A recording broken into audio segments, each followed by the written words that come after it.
WFSU-FM now presents a delayed broadcast of the June 17, 2013 luncheon meeting of the Economic Club of Florida. This program was recorded at the Tallahassee-Leon County Civic Center. Now here's Economic Club of Florida President Kimberly Dixon. This is our 452nd in our distinguished speaker programs, and we're very excited to have Dr. David Walker with us today. Just a bit of information before we get started. I'll let you know that we have confirmed our next meeting. It will be Thursday, July 25th. And local business leaders, Ed Murray, who's the president of Talcor and incoming chairman of the Tallahassee Chamber of Commerce, Jay Townsend, assistant Tallahassee city manager, and Matt Binke, chief financial officer of the Seminole Boosters. They will be with us. And they're going to share their insight on the economic development projects presently underway in Tallahassee and the Big Bend region. We may even start our meeting a little early that day because there will be so much to cover, but you can just look for information on that as it becomes available, and of course on our website. Now I'd like to introduce the head table. If you'll just hold your applause until I've introduced the entire table, that would be wonderful. Beginning on my far left and your right is Dr. Jerry Parrish. Dr. Parrish is a sustaining member of our club and Chief Economist Director of the Center for a Competitive Florida at TaxWatch. He's also an adjunct instructor in the Masters in Applied Economics program at FSU. He regularly publishes articles on Florida's competitiveness, Florida's property and casualty insurance system, and other economic topics. Next to Dr. Parrish is Mr. Bill Gunter. Bill is chairman of our club, and he's also chairman of the board of Rogers Gunter Vaughn Insurance. In addition to his private sector work, Bill's devotion to public service is vast. It includes service as a Florida U.S. representative, a Florida state senator, state treasurer, and because of his efforts to fight insurance fraud, he was named most effective insurance commissioner by the National Insurance Consumers Organization. We also congratulate him on his most recent distinction, Great Floridian.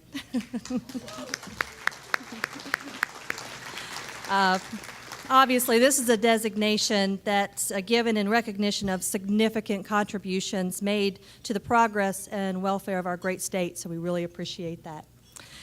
Next to Bill is our speaker, who will be more properly introduced in just a moment. So on my far right and your left is Bill Graham. He's a new member of our club, and we welcome him to the head table. He's executive director of Florida Educational Negotiators, which is a state association providing services to chief negotiators who represent superintendents and school boards. He does this for most of Florida's school districts.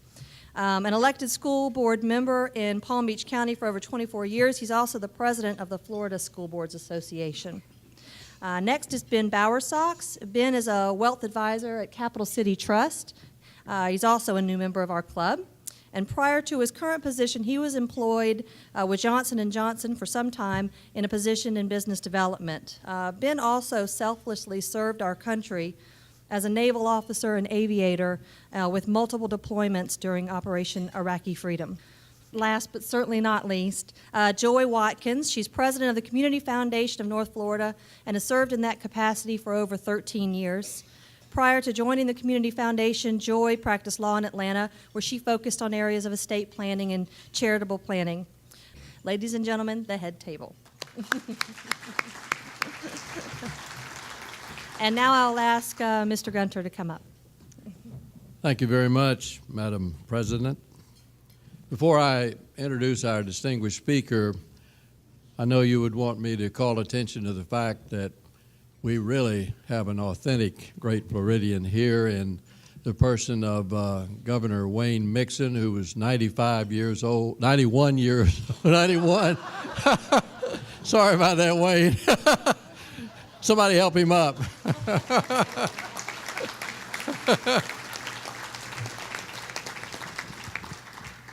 What a great public servant. Sorry.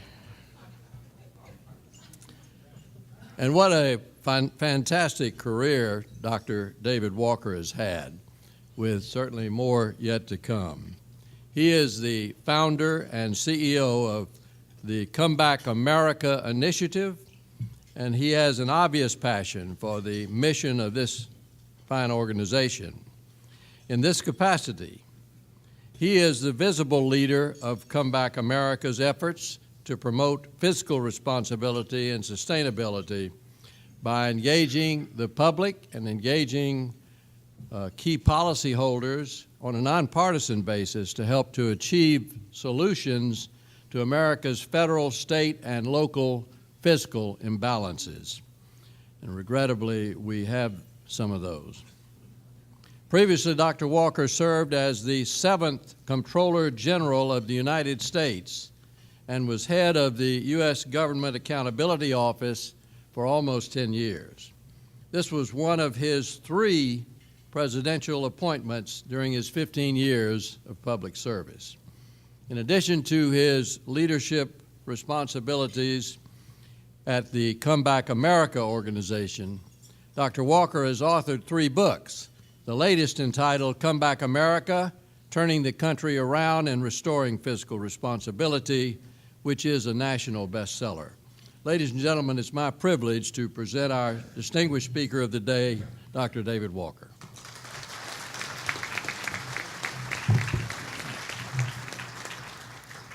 Thank you, Bill. It's a pleasure to be back in Florida. I've gotten my obligatory grits at breakfast and fried chicken at lunch. And I'm going to be getting on a plane to go back to Washington, D.C. As you know, you don't eat airline food nowadays, so I think I'll be okay for the rest of the day. But it is a pleasure to be back before the Economic Club of Florida. I had the honor of being able to address you several years ago. As many of you know, my dad and mom lived in Tallahassee for a number of years, David S. Walker Jr. and Dot Walker. He was head of government relations and was the chief lobbyist for Southern Bell for a number of years. They now live north of Atlanta on Lake Lanier. And the good news is there's a big battle going on between Georgia and Alabama and Florida about the water on Lake Lanier, but the water is at all-time high levels, so it's cooled off a little bit right now. But I'm sure they would want me to give regards to their friends that are here, several of whom have already come up and said hi, and I will pass on your regards to my parents. You know, I am from Alabama originally, but I went to junior high and high school in Coral Gables. I went to undergraduate school at Jacksonville University in Jacksonville, and I started my professional career with Price Waterhouse in Jacksonville. And I married my wife when I was a sophomore in college, when I was 19 years old. So we just celebrated our 42nd anniversary. But my wife has much deeper roots in Florida. She's a distant relative of somebody called Juan Ponce de Leon. And her father's side came in to this country in 1608 on the second boat to Jamestown. So my family just came to America in the 1680s, so I'm a relatively newcomer compared to my wife. But I want to talk to you a little bit about some dates. And these dates are significant as it relates to fiscal challenges facing our government at all levels, as well as the dysfunctionality of our political system, as well as the undercutting of states' rights. And so let me start with that. The first date is April 1st, 1513. And I was in St. Augustine on April 1st, 1513, giving a speech at Flagler College because that was the 500th anniversary of Ponce de Leon seeing Florida and discovering Florida. And that's the reason that that part of the state is called the First Coast, if you will, because there's some dispute about what he saw first and all of this, but it was that part of the state. And so this is the 500th anniversary of the discovery of Florida, so Viva Florida this year. 1789. That was the year in which the greatest political document in the history of mankind was ratified by the states, the Constitution of the United States. And to give you a sense, in order to defeat the most powerful military on the face of the earth, England, in order to gain ratification of the most important political document in the history of mankind, the U.S. Constitution, the U.S. government only had 40% of debt to GDP. So we defeated the most powerful nation on earth. We achieved the enactment of the Constitution. And by the way, the reason I say that is because there were two deals done to achieve enactment of the Constitution. One most people know about, which is to agree that the capital would be in the District of Columbia, which was pretty central for the 13 colonies at the time. But the other deal that was done was that the federal government agreed to assume the debt of all the states. So that 40% of debt to GDP or the economy was not just federal debt, it was state debt.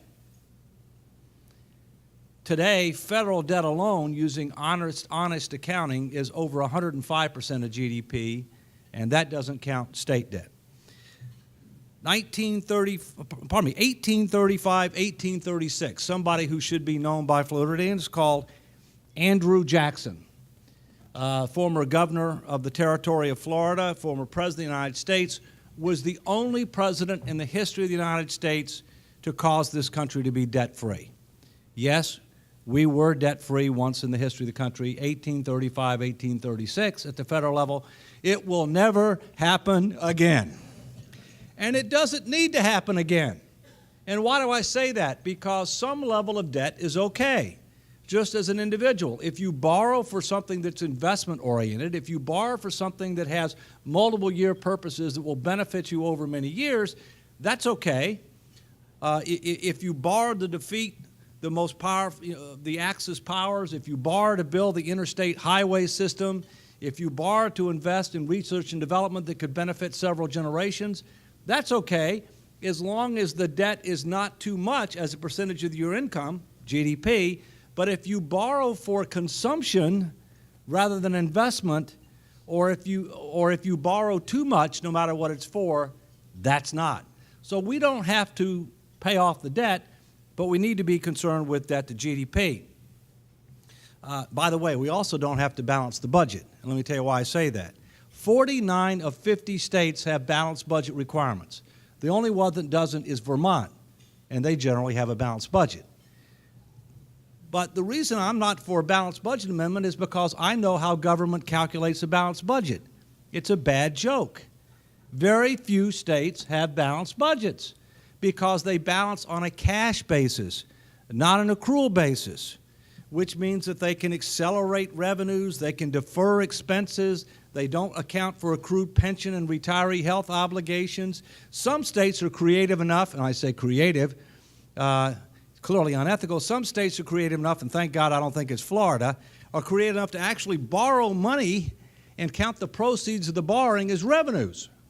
Now that's real creative accounting. Other states don't make pension contributions, and they call it a spending cut when in reality it is a deferred spending increase. And so I know how accounting works. Believe it or not, I'm in the Accounting Hall of Fame. You probably didn't know there was one. I didn't know until about a year after I got in it. It's really kind of more like an accounting hallway of fame at Ohio State University. You check it out sometime when you're going up to the Pro Football Hall of Fame, the Rock and Roll Hall of Fame. Don't forget about the Accounting Hall of Fame. I mean, it's not very exciting, but, it's there. 1913 is the next date.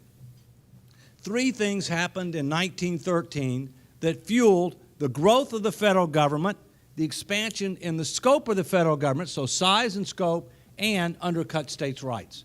Number one, the income tax. Number two, the Federal Reserve. And number three, senators became directly elected by the people rather than appointed by state legislatures. Previously, senators, U.S. senators, were appointed by state legislatures. Why? To protect states' rights. The Senate was supposed to be the cooling pot to be able to not be concerned with the emotions of the day, which the House by definition is, and the Senate was also supposed to protect states' rights because every state got 2 senators, no matter what their size was. But since senators became directly elected by the people, then they could pander to people too. And they didn't need to worry about states' rights. And so as a result, in the last 100 years, the U.S. government, federal government, has gone from 2% of the economy to 23% of the economy. It is 11.5 times bigger than it was 100 years ago. It's projected to go to 35% plus of the economy by 2040, absent a change in course. The federal government 100 years ago controlled 97% of its spending. The only thing that it didn't control was interest on the debt. While it could control the amount of debt, the difference between taxes and spending, it controlled that through fiscal policy. It couldn't control interest rates because we hadn't created the Federal Reserve yet. And so therefore it couldn't artificially manipulate interest rates to hold them down. The U.S. dollar was not a global reserve currency. And so we have a situation where 97% of spending was controlled in 1913. Last year, only 36% of spending was controlled, and it's going down every year. And in addition, we're spending more and more on consumption, more and more on seniors, less and less on investment, and less on young people. That is not a prescription for prosperity. And we have four problems with regard to our finances at all levels of government: federal government, state government, and local government. Number one, huge unfunded retirement obligations for retirement income, for health care, and for long-term care. Huge unfunded retirement obligations. Number two, out-of-control health care costs. And while they have abated somewhat of late, they're still growing much faster than inflation and much faster than the economy when the economy grows. And demographics are destiny. And we're going down from 16 people working for every person retired in 1950 to 3.2 today to 2 to 1 in 1935. Demographics are destiny. And number three, too much spending on consumption, not enough spending on investment. And number four, outdated tax systems. Those four factors exist at all levels of government. And we also have to keep in mind the law of gravity. Bad news flows downhill. And so when the federal government restructures, it's not a matter if the federal government's going to restructure, it's a matter of when and under what circumstances. When it restructures, it will, listen carefully, spend significantly less than projected and tax more than historically it's taxed. So it will do less and it will take more. And the bad news will end up flowing downhill because most states, including Florida, are dependent upon the federal government for about 40% of their revenues. And in addition, many states, fortunately Florida not as bad, already have significant liabilities and unfunded obligations per taxpayer that they've kind of come to grips with. Fortunately, Florida only has $2,700 per taxpayer in liabilities and unfunded promises per taxpayer as of about a year ago. About $2,700. You rank number 14. Believe it or not, there are 6 states that actually have positive net worth per taxpayer, Alaska being the best. Unfortunately, I live in Connecticut. Connecticut is a small state of 3.7 million people, so it doesn't make a lot of top 10 lists when you talk about gross unfunded obligations, gross liabilities, but that's not what matters. What matters is how much per taxpayer, not per person, per taxpayer, because not everybody pays taxes, okay? Now, fortunately, Florida is one of the states that doesn't have income taxes. Connecticut used to be one of those states, but we do now, and that was part of the tipping point where we went from being above average in the country to below average. There were several other factors that happened there too. It wasn't just that factor. But the fact is we've got a situation where we are 50 out of 50, dead last. In addition, Connecticut is the only state in the union that had negative economic growth last year. In addition, Connecticut is the only state in the union that has not added one new private sector job since 1990. Not one net new private sector job. And the reason I mention that is because my nonprofit, the Come Back America Initiative, just published this report, which benchmarks a lot of states, including Florida. Because basically what we do is we issued it, it's focused on Connecticut, it's called Connecticut at Risk, but what it does is it talks about where we've been, where we are, where we're headed, and how we compare to others. And Florida is one of the 10 states that we use to benchmark against, because after all, you don't just compete with your surrounding states, you compete with every state in the union. In fact, last week when I was up at the Capitol, South Carolina was up trying to recruit business. And I'm sure Florida would probably either been there or going to be there. And so my point is that we have to keep in mind that whether you're a country, whether you're a state, whether you're a company, whether you're an individual, whether you're a college, it doesn't matter. You need to know how are you doing based upon outcome-based results. Are you getting better or worse? And how do you compare to your peer group or your competitor or comparator group? And if you don't know all those things, you don't know how you're doing. So, 1946. In 1946, the United States had defeated the Axis powers. It saved the free world. It avoided attack on the continental United States. The U.S. was over 50% of the global economy. The dollar was as good as gold, and we had over 16 people working for every person retired. We were it. We invested in the defeated Axis powers through the Marshall Plan and also similar activities in Japan and other parts to promote global economic growth and global trade, to try to heal the wounds between the nations.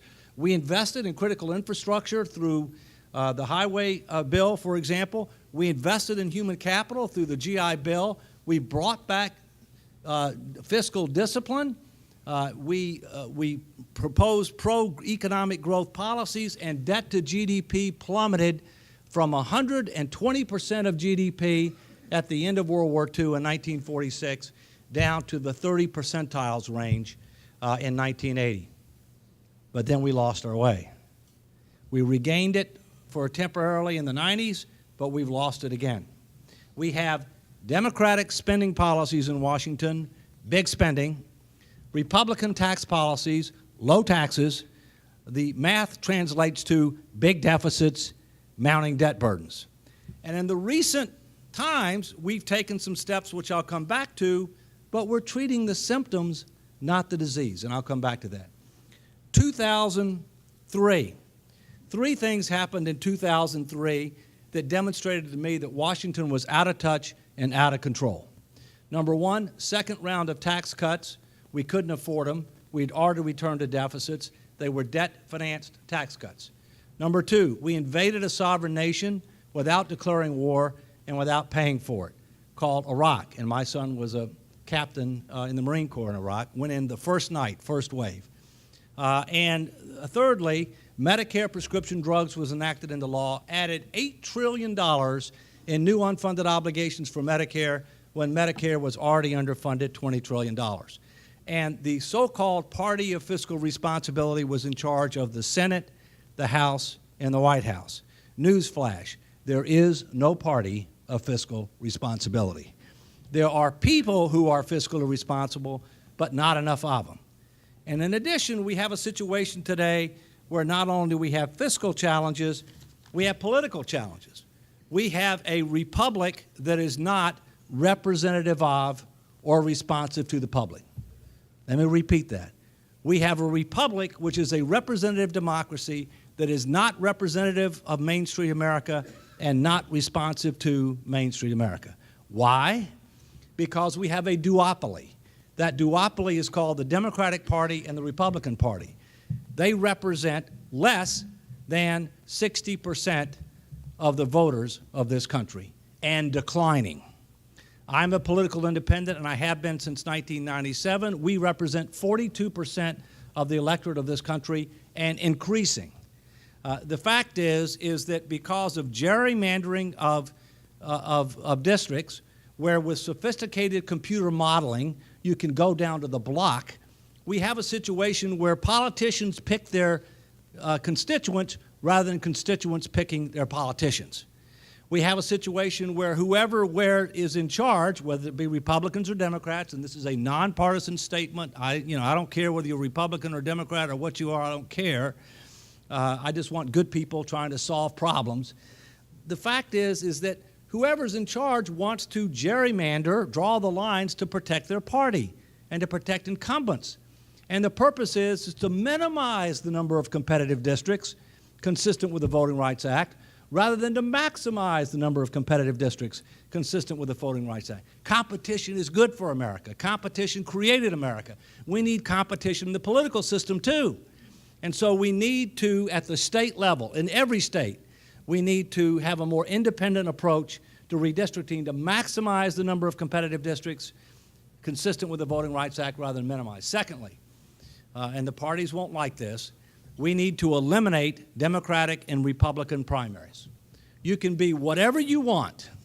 The parties can endorse candidates, they can raise money for candidates, they can provide grounds proof to candidates, but every qualified candidate with certain qualification requirements, you got to have a pretty high bar, runs off in the primary. Everybody votes in the primary, and the top two vote getters run off in the general election. These may sound like novel ideas. California's already done them. They did them in 2010, they're effective in 2012, and they're starting to revitalize their republic and their democracy. Florida needs to consider doing the same. We need campaign finance reform, and in my view, we need 12-year term limits for people in federal elective office, because our founders never intended us to have career politicians. That's part of our problem. We need to deal with that situation. So where do we go from here? On the fiscal front, there's a false sense of security in Washington because the deficit has gone down from $1.1 trillion to an estimated $650 billion. Believe me, $650 billion is real money. There are people in Washington that don't think it's real money, and they say problem solved. But let's analyze how they got there. They got there primarily because they did two things. One, they did the fiscal cliff, which raised taxes on the so-called wealthy. We can debate what wealthy is, but the so-called wealthy, but it didn't reform the tax system. And we have an abomination of a tax system. It's way too complicated. It's not competitive, and it doesn't generate adequate revenues. And I'm a CPA who prepares his own tax return.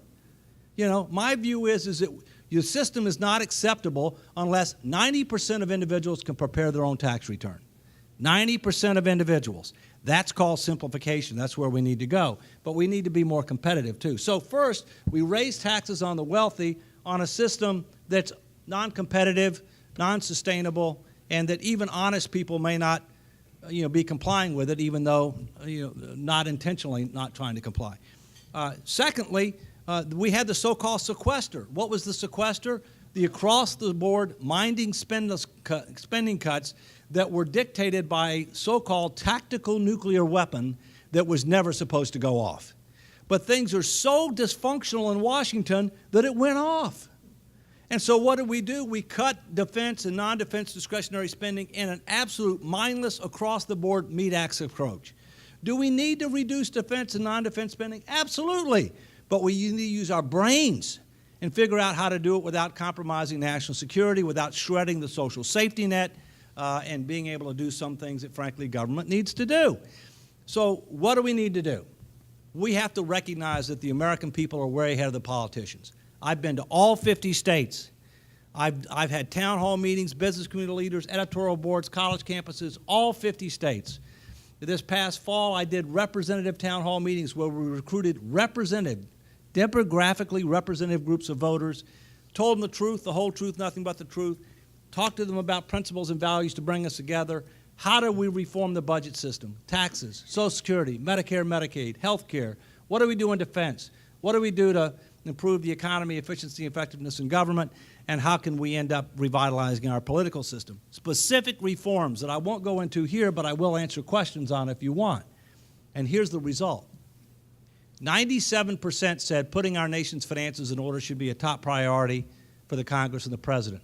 But only 8% had confidence that they could do the job this year. We got to close that gap. Secondly, 92% agreed on 6 principles for a fiscal grand bargain. 92%, representative group of voters. 85% agreed that it was going to take a combination of spending reductions and additional revenues, weighted at least 2-to-1 to spending reductions to revenues.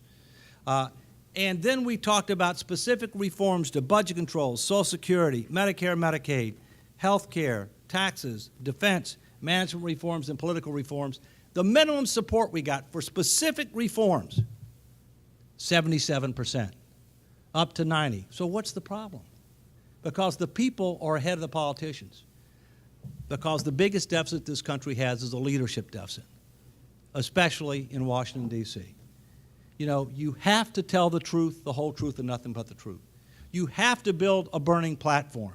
You have to help people understand that if we don't address these issues, our future position in the world, our future standard of living at home, our future domestic tranquility in our streets is at risk.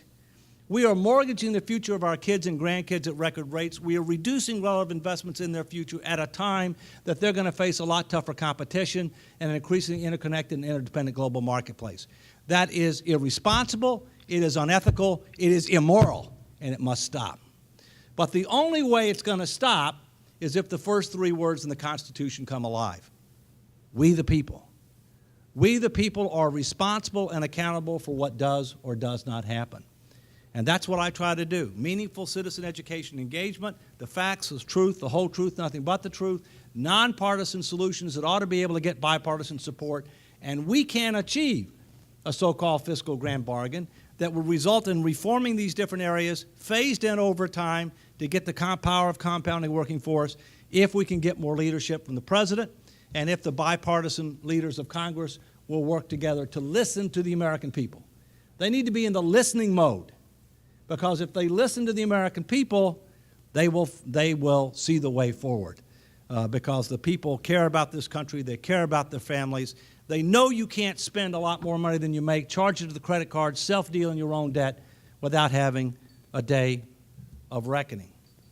Let me come to closure here by saying that I know that here in Florida, you're in much better shape than most states.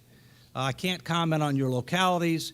But unfortunately, I moved to Bridgeport, Connecticut, which is ground zero of fiscal irresponsibility in America. God may have moved me there because we are about federal, state, and local fiscal responsibility. To give you a sense, if Bridgeport was a state and we only have 140,000 residents, we would be number 47 out of 50 in total liabilities and unfunded promises per taxpayer. And it's a city with median household income of $35,000, whereas median household income in America is $50,000, and median household income in our next-door neighbor, Fairfield, which is GE's headquarters, is $95,000. So we are the land of disparity with no county government, and everybody's on their own. So thank God you don't have that issue you got to deal with. So you're in relatively better condition, but you're also a state that you recently decided you're not going to set up your own exchanges. The federal government will set up your exchanges through the Affordable Care Act. As of now, you're not going to expand Medicaid. I'm happy to get into those issues if you want to. My personal view is the Affordable Care Act is going to cost a lot more money than we're being told, and the chief actuary of Medicare estimates it's going to cost, I'm glad you're sitting down, $10 trillion more than the politicians claim. $10 trillion more. And as a CPA, I can tell you, that's material. I know that you recently did some pension reforms that involves more contributions, among other things. I know you're trying to improve your accounting for that. I know that it's at least it's projected. I underline the word projected. Projected is based upon certain assumptions, and I know how government can do on assumptions. You're projected to actually have a surplus next year.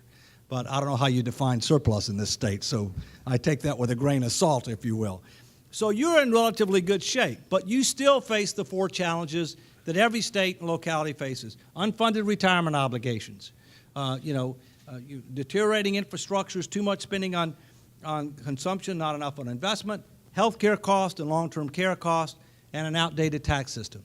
And we need to come together to look at what common challenges are. We need to share successes and replicate successes. We need to avoid common mistakes. I can tell you that that's what my nonprofit's all about. Last thing, quotes. I'm going to leave you with few. Thomas Jefferson, a government big enough to supply everything you need is big enough to take everything you have. Power is not alluring to pure minds. And then Edmund Burke, all that is required for the triumph of evil is for good men to do and women to do nothing. That pretty much sums it up. I'm happy to take your questions. Thank you. Wow. Before we open it up to Q&A, I just want to remind everyone, because I heard a lot of things today that I'd probably would want to hear again and maybe share with some others. So it will be rebroadcast through WFSU next week. We can get that information to you, and also via our website and Facebook page, you'll be able to pick up some more of this information. So we'll go ahead and open it up to a few questions. Thanks. David, thank you very much for your long-standing great service to our nation. And thank you for your continued great service to our nation today. Could you talk a little bit more about how and why the federal health care legislation is going to cost $10 trillion more than currently guesstimated? Thank you. Well, first, you can't reduce cost and expand coverage to 30 million plus more people. It's an oxymoron. And I believe in some level of universal coverage. I want you to understand that. I actually do believe in some level of universal coverage, but I think it ought to be preventative, wellness, and catastrophic care delivered through choice and competition. People can get more than that if they want, but they got to pay for it, okay? And so I think we also have to have a budget on how much we allocate to public resources to health care. We're the only major industrialized nation that doesn't. The reason being is because the chief actuary of Medicare believed that they underestimated what health care cost growth is going to be, that they overestimated the ability to be able to constrain giving additional premium support when the cost goes up, faster, if you will. There's only one program that's government has ever done in healthcare area that's actually cost less than initially projected. Most of them cost multiple times more. There's only one, and that's Medicare prescription drugs. It costs less than they originally projected. They originally projected it would cost $8 trillion in unfunded obligations. Now it's only 7.2. Okay?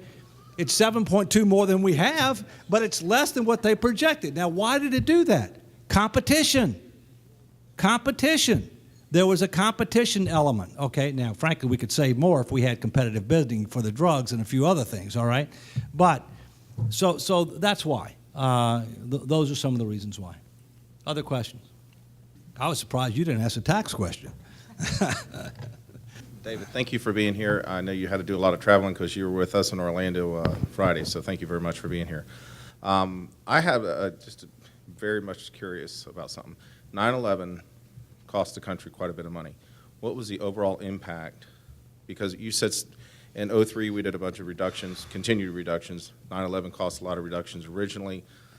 It just seems to me like we're trying to forget something that had a tremendous impact because TSA going through security lines, frisking grandmothers, to the whole 9 yards. Well, it costs in a lot of ways. First, you have the quote-unquote contingency operations in Iraq and Afghanistan. They're called wars, but technically they're not wars because only Congress can declare a war. And the last time that Congress declared war was World War II. And that's part of the problem. When you declare a war, you ought to, when you invade a sovereign nation, you ought to declare war, which rallies the country. You ought to pay for it. And you ought to have more than those who voluntarily serve, and thank God for all those who do. You ought to have more than them and their families bearing the burden, if you will. So you had several $1 trillion associated with the operational cost of those contingencies, but then you got a big tail. You have the disability costs. You have a lot of other costs that that haven't come to come to the forefront yet fully. You have to reset the force. You have to do a number of other things, and and the equipment. You have the cost of TSA. You know what TSA stands for? Thousands standing around. Okay, I know a lot about what some of these threats are, right? And and to me, TSA is largely feel-good security. Okay, I mean, that's not the real threat. I mean, if you really think that the people on planes are going to allow somebody to commandeer a plane again, I don't think so. All right? And the kinds of things that they're screening for are not the kinds of things that, that are the real risk, if you will. All right? And so, and now we've got the situation with regard to NSA, and I don't know all the facts there, but, what all is being screened and on what basis is it being screened. And so, You know, there are serious issues. There are serious issues beyond the cost. There are serious issues with regard to personal privacy and individual liberty that we got to come to grips with. And I know the Congress says, well, it's okay because we know about it. Well, Congress is rated 10%. Cockroaches are rated higher in Congress. You know, I mean, it doesn't give me much confidence when somebody says it's okay, we got it under control. Yeah, you got a lot of things under control. All right, sorry about that. That's a true statement. The surveys, cockroaches rated higher than Congress. I would agree with that. Thank you for coming, Dr. Walker. That's a nonpartisan statement, by the way. But Recent developments about the Internal Revenue Service being part of a political organization. I would like your comments on restructuring a broken tax code, simplification, flat tax, okay, etc. well, Thank you. well, let me give you a couple of personal experiences. Number one, my identity was stolen last year. Somebody took my $23,000 tax refund, claiming they had $11,000 of income. What? They had $11,000 of adjusted gross income. They got my $23,000 refund, okay, because they somehow got my Social Security number, and yet the systems in the IRS couldn't flag that as something doesn't look right here, all right? Now, fortunately, I called the commissioner and got it resolved within like 2 weeks, but think about Sam or Sally Jones. I mean, they'd still be sitting in the queue. So there are big issues there. Secondly, my nonprofit got targeted. Got targeted as part of this because we use the word spending, we use the word government transformation, we need the for reform. Now, you know, now the good news was that we were deemed to be a centrist, nonpartisan centrist organization, and we are. Okay. The bad news is it shows that they were considering ideology and mission and determining their work, which is inappropriate. They should be looking at the kinds of activities that you're engaged in, not what your beliefs are. Okay. And so I think that clearly there needs to be some reforms of the administration of our tax laws.